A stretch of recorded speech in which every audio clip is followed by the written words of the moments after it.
everyone. So today I'm going to talk about diet culture, actually, what the hell it is, how it turns up in yoga and wellness spaces, and how by dissenting and rising up against diet culture, we can actually feel far more confident, at peace, and free around our food and exercise choices without guilt or fear of weight gain.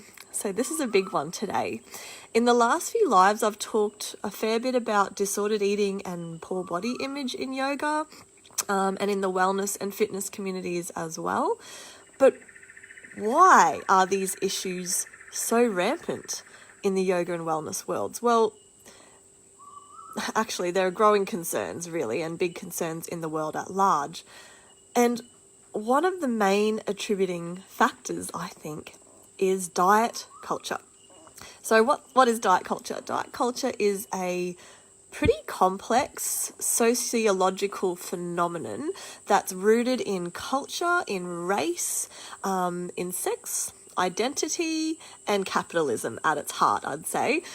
It's been around for hundreds of years, actually. In the Victorian era, so 1830s to 1900 or so, it looked like corsets and swallowing tapeworm eggs in an attempt to be skinnier, which is really gross. Nowadays, it's the Kardashians promoting stuff like purging products and appetite suppressants and fun stuff like that. And before some of you folks, yogis, turn your noses up and think, I don't read trashy magazines or watch Keeping Up with the Kardashians or shows like that. I'm untouchable by diet culture. I'd like to point out that the celery juice cleanse that Anthony William, the so-called medical medium, claims will heal all your ails, including aiding weight loss, that also contributes to diet culture. So we are far from untouchable in being yoga people. Diet culture reveres thinness or leanness, as is a more trendy way to say it nowadays, as the epitome of success and beauty. It disseminates this idea that if a person gains weight, that they're morally bad or something like that, or if they live in a larger body, that they're also morally bad. It makes us believe that there's this right and wrong way to eat, and all of this, of course, encourages some pretty bloody unhealthy practices around exercise and eating.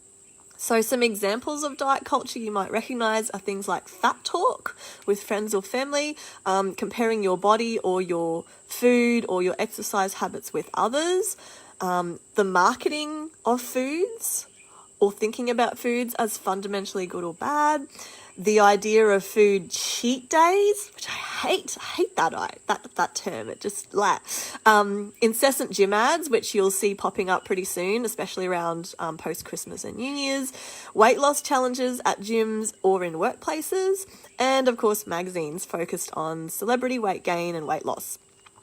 So one of my favorite non-diet dietitians and yoga teachers, one of my teachers actually, Fiona Sutherland, sums it up really nicely when she says that diet culture encompasses all the messages that tell us that we're not good enough in the bodies we have and would be more worthwhile and valuable if our bodies were different. Our culture is so embedded with body and weight-centric messages that they're sometimes imperceptible. Diet culture is deeply ingrained in our everyday existence and prevents us from living our most full and meaningful lives. So the vehicle behind all of this, of course, is the diet industry, which has pretty much grabbed onto this long-standing social narrative of aspiring for thinness and unrealistic beauty standards and exploited it for financial gain. Media, and especially social media, further shove diet culture down our throats and allow people like the Kardashians to capitalize upon it. And I'm not targeting the Kardashians exclusively. I have been known in a dark hour to watch some trashy TV and watch Keeping Up with the Kardashians, I'm ashamed to admit. But I'm talking about anyone profiting off of the idea that your body isn't good enough just as it is right now. whether they're a celebrity or a yoga studio owner selling a yoga body challenge, or a mumpreneur selling Slim and Sassy doTERRA essential oil blend, which I really hate for multiple reasons. Or they might be a person selling you a juice cleanse, for example. All of these folks are operating within the confines of and perpetuating diet culture, even if it looks like wellness. In fact, especially when it looks like wellness. Part of the reason, in fact, it can be so hard to pin diet culture down, it's really slippery like that, is that nowadays it is often disguised as wellness and dietary changes that are focused on health. Detoxes and other restrictive eating practices, things like intermittent fasting, keto, going sugar-free, or a common one that I see is going on a strict elimination diet without any validated testing or medical supervision. These are all examples of wellness, the wellness diet actually, which is a form of diet culture. And that is probably the main way that diet culture manifests in the yoga and wellness communities. It's the wellness diet. We've also got things like the yoga body phenomenon and something I coined, the slim, successful spiritual woman ideal, but those are topics for another time. I'm going to stick to diet culture and the wellness diet today. So, as I've said, diet culture in yoga and wellness is disguised as the wellness diet. And we might engage in some of these restrictive behaviors at the same time that we're saying, oh, but I don't diet. That's so 90s, or that's just not cool anymore. And I hear, plenty of people declaring that they've given up dieting, that they aren't counting calories, so it's not a diet, and that they're now looking after their health. But if you look more closely at their eating habits and food beliefs, you might see a different story. So these folks may no longer be doing, say, weekly weigh-ins or daily weigh-ins, or counting calories, or that old school kind of dieting. But those dieting thoughts and behaviors are still there. And it's not a diet is very often a front for eating regimes that actually meet pretty much every criteria of a diet. Many ways of eating to promote wellness fall squarely into this category. And to add insult to injury, these restrictive behaviors usually don't actually make you healthier.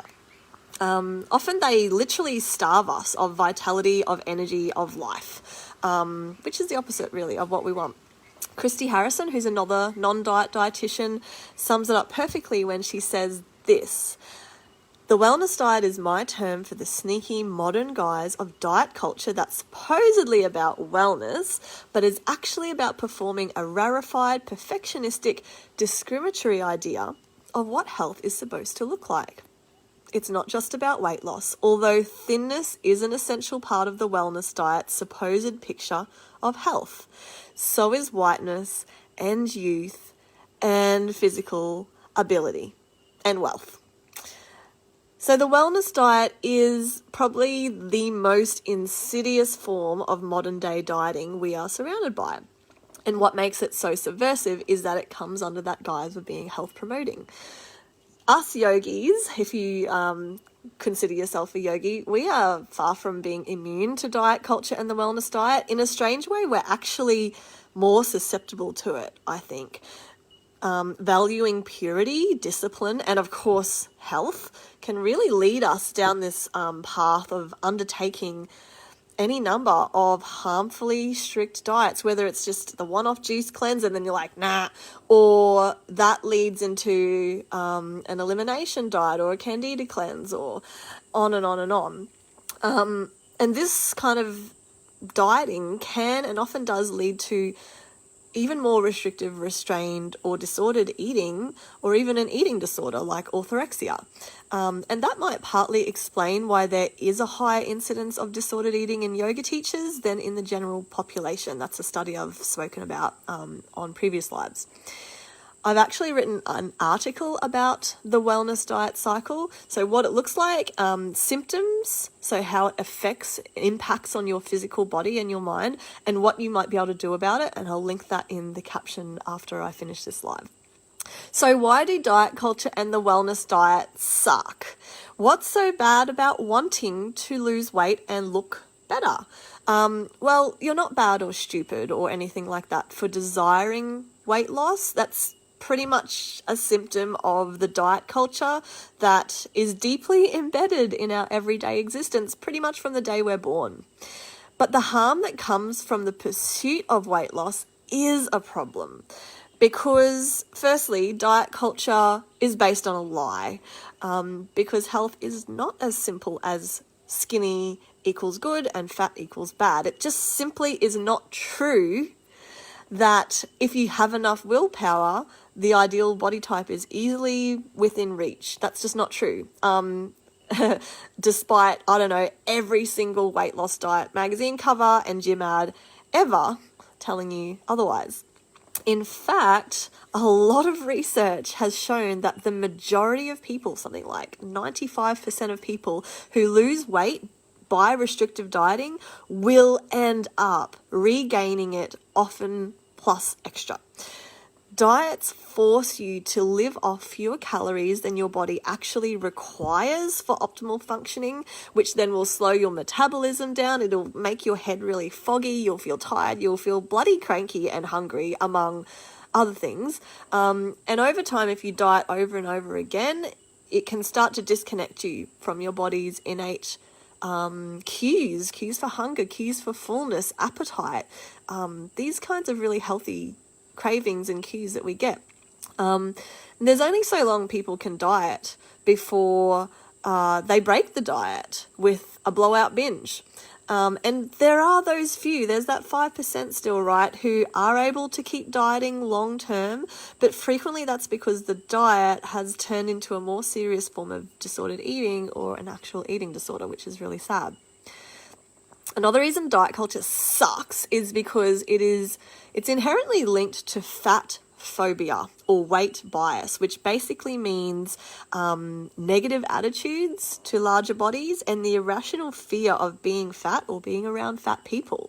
People in larger bodies feel the effects of a fat-phobic society in ways that are way more profound and far more damaging than smaller sized people or those with thin privilege, such as myself, will experience. People in larger bodies often deal with medical discrimination due to their weight. They're less likely to be chosen for jobs or given promotions, which is fucked up. And this kind of weight stigma has been shown to be just as, if not more, harmful to health than poor diet or lack of exercise even, due to the stress of being stigmatized and the inflammation in the body this causes. That's pretty incredible. And the last reason diet culture sucks, even though there are millions, but the last one I'll mention today is that it further exacerbates the stigma experienced by marginalized groups. So living in a large body is already hard enough, but when you're also not white or non-binary or you have a chronic illness, diet culture comes down even harder on you. Even if you live in a smaller body, being ethnically ambiguous, speaking from personal experience here, or being too tall or too short, or in any way not conforming to the white, wealthy, young, thin, cis-het ideal of beauty and success, undoubtedly makes your life harder, largely thanks to diet culture. And when you layer fat phobia onto those other marginalized identities that intersect with fatness, such as not being white, non-gender conforming, being trans or being poor or being disabled, the oppression experienced from diet culture by an individual is amplified. Diet culture can really cripple all these ways that we just naturally show up in the world. So what can you do about this? Diet culture seems so shitty. It can feel like it's overwhelming and it's like, oh my God, how do we just fuck it off? So I'm swearing a lot more than I intended to today. I'll try to swear less or something. So I've got 3 suggestions for you to kick things off. 3 ways you can be a diet culture dropout. So the first one is, when it comes to making choices about food or exercise, ask yourself, what is my motivation? So is your motive primarily to lose or to control your weight? There might be other reasons kind of layered on top of that, including health reasons, but when you sift through your motivations, is the hope of weight loss a really central part of why you're making a certain food or exercise choice? So for example, would you really do a juice cleanse if you didn't care about your weight? If you didn't give a shit about your weight, would you do intermittent fasting? A lot of people probably wouldn't. And when it comes to the juice cleanse thing, often the marketing for these cleanses is that this will support your kidneys and your liver and your digestive system, make your skin clearer, blah, blah, blah, blah, blah. But there are so many other ways to support those organs of elimination that don't include starvation and that actually work. For example, eating enough calories and getting enough protein, which your liver needs for phase 1 and 2 metabolism and detoxification, are crucial. And I can talk about that in another live. But myth-busting detoxification is a big passion of mine. So just asking yourself, does my choice align with my internal values? So examples of values are things like self-care, health, self-compassion and kindness to self, freedom, success in a sport or a physical endeavor, curiosity, pleasure, social connection, family. These are all values. And when it comes to food, you might eat something because it's going to make you feel energized or help you focus on your work, or maybe because it's delicious and satisfying. You might eat at a restaurant you normally wouldn't eat at because it's a social occasion and you want to connect with your loved ones and align with your value of social connection, family. You might eat a Mars bar simply to fuel your body for a physical activity, like a big footy game or a hike or something. So there are so many other reasons to eat other than for weight loss. When it comes to exercise, you might exercise to socialize, to reduce stress, to feel strong and capable in your body. You might be training towards a goal or, being able to lift a certain amount of weight in the gym, or you might just want to have fun with it. So clarifying your values and your motives is a really nice starting point for rejecting diet culture and the wellness diet. It also helps you tap into this more loving, self-compassionate kind of place and mindset when it comes to food and movement. So the second idea I have for ditching diet culture is doing a social media detox. It's the only detox I ever recommend these days. Unfollow the Kardashians and the Jenners. You don't need that in your life. And instead, follow a few non-diet dietitians and plus-size yoga teachers and influencers. Those kind of people do this, and the algorithm will probably start to send you posts linked to counter diet culture movements. So things like health at every size, body positivity, or body neutrality, body acceptance kind of movements. My third and last suggestion today for forming a more peaceful, satisfying, free relationship with food, exercise, and your body is to ditch the scales. Just get rid of them, smash them, bin them, take a hammer to them, use them as a pot plant holder, make some crazy artwork out of them. This is probably one of the simplest ways I know of to begin focusing on your health rather than your weight. And not having scales in the house will really help you to start to practice weight neutral self-care, and it'll help you to reject that part of our culture that's designed to make you feel like crap, to make you feel like you aren't good enough as you are because you aren't a certain weight. And I'm just wanting to point out that ditching diet culture doesn't mean letting yourself go. It doesn't mean saying fuck it to eating well and exercising and looking after your body. But it does mean taking the focus off body weight and instead focusing on health behaviors, because weight isn't a behavior. We have way less control over it than we've been taught to think. However, something like eating regular balanced meals, for example, is a behavior. That is something that we can work towards. So I really hope that today what I've spoken about helps you to identify and to disrupt diet culture as it shows up in the yoga studio or the gym, or even just in your personal life amongst your friends, colleagues, family. I'll be back for my next live at 12 noon next Monday, fingers crossed. Until then, if you're wanting to ask me a question to answer on these lives, if you want to have a chat with me, to see kind of how a non-diet, body-inclusive approach to health resonates with you rather than a weight-focused one. Or if you just want to work with me one-on-one, send me a DM. I'm also cooking up a nutrition and body image online course that was originally going to be for yoga teachers only, but I'm now getting some feedback asking for a more general course kind of for everyone. So I'll keep everyone posted on that. A couple other freebies for you. There's my free ebook, A Modern Yogi's BS-Free Guide to Wellbeing. The link will be up above in the caption for this video. And I have my podcast, Non-Diet Yogi, where we talk about all of this kind of stuff. I've got hundreds of articles, blogs on my website, and I have a free email series that you can sign up for. You can access all that stuff for free.